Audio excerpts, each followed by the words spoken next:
Right, how much progress do you think is being made under Rosenior? It's a difficult question at this time. If you asked me 2 weeks ago, I would have said we've made loads of progress and we look really good.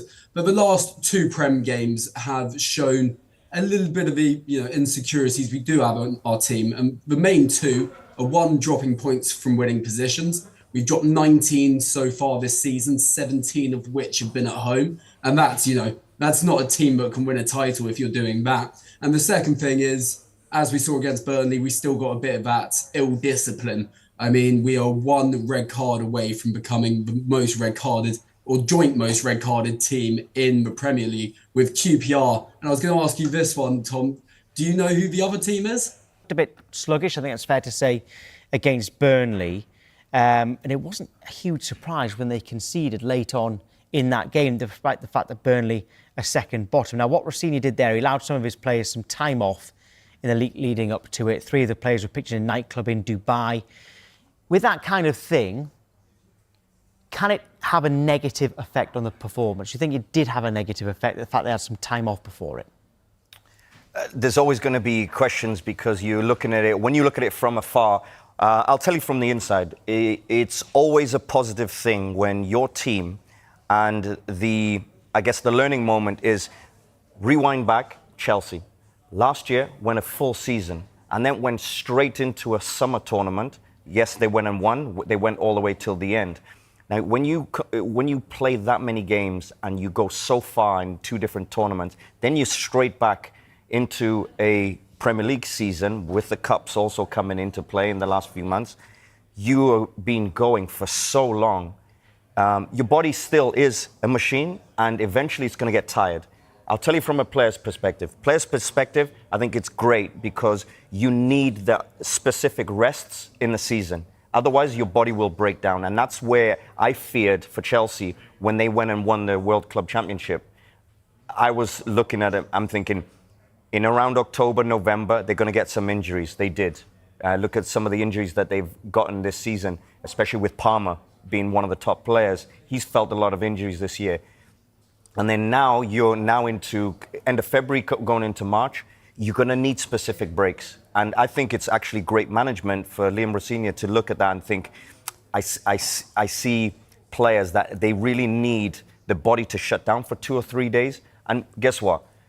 I think fans will look at it and think, okay, 2 or 3 days off, your body needs it. That's how it works. Inside the dressing room and from a player, your body needs 2 or 3 days off sometimes. And I think that's actually great management because he's clearly seen that his players, if they have 2 or 3 days, for the remainder of the season, not for the Burnley game, for the remainder of the season, they'll be much more energetic because of those 2 or 3 days off.